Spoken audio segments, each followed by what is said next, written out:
In the forgotten heart of the countryside, where dirt roads twisted through endless green fields and ancient banyan trees whispered secrets in the wind, there lay a quiet village named Sonapur.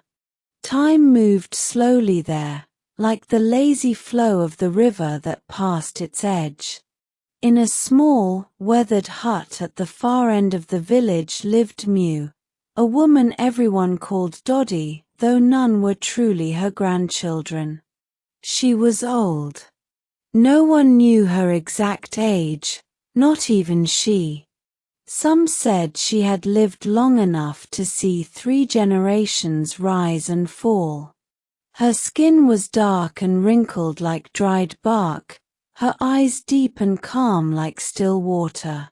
Her hair, once black as monsoon clouds, now flowed white like the snow on distant mountains she had never seen. Despite her age, Mew lived alone, cooking her meals on a clay stove and drawing water from the well. Every morning, she would sweep the front of her hut, sit on her charpai, cot, and crush herbs in a stone mortar. The villagers believed she had a cure for every illness, from stomach pain to broken hearts. But Mew was not always a lonely old woman. The forgotten past. Years ago, Mew was the wife of a farmer, Harry, and the mother of 2 sons. They were poor but content. Harry was a kind man, and together they worked their small patch of land. But fate is cruel. One year, a terrible drought came. The fields cracked open, the crops died, and so did Harry of heatstroke and grief. Mew did not cry much. Instead, she worked harder, keeping her sons fed, teaching them honesty, hard work, and the old songs of their ancestors. When they grew up, the lure of city lights took them far from Sonapur. They promised to return, but seasons passed, then years, and their letters stopped coming. Many said they had forgotten her. But Mew never cursed them. "The city is another world," she would say, smiling gently. "It changes people." The village healer. As she aged, Mew became more than just a mother or widow. She became the soul of Sonapur.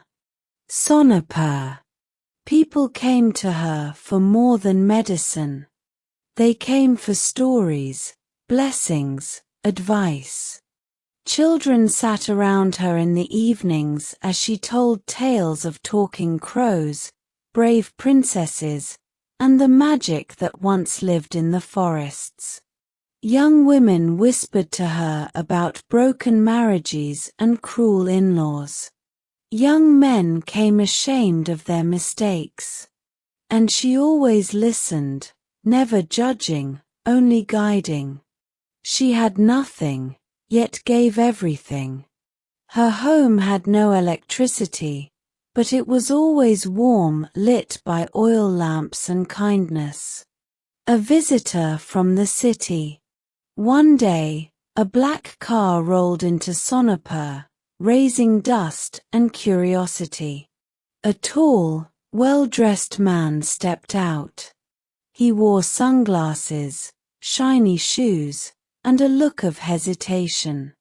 The villagers watched silently as he walked past them and approached Mew's hut. She was sitting outside, weaving a basket. The man stopped, took off his sunglasses, and called softly, "Ma." She looked up. There was a long silence. Then she smiled. "Baran." The man fell to his knees and pressed his forehead to her feet, sobbing like a child. He had become rich in the city, a businessman with buildings and cars, but no peace. His brother had died in an accident, and guilt had brought him back. All these years, he had stayed away, thinking she would be angry. But Mew just held his head and said, "You came. That's enough." Baran stayed for a few weeks, trying to convince her to return with him. "You'll have everything, comfort, medicine, a real bed." But she refused. "This is my home. My breath belongs to this soil." Instead, she asked for something else. "Build a school. Here. For the village children." Baran nodded through tears. And so, the Mew Davy School was built where cows once grazed. Painted blue and white, it stood as a symbol of change that still honored the past. One winter morning, the villagers found Mew sitting peacefully in her charpai, a shawl around her shoulders, her eyes closed as if dreaming. She had passed away in her cell. No one cried loudly. They sat in silence, like children who had lost a mother, a guide, a protector.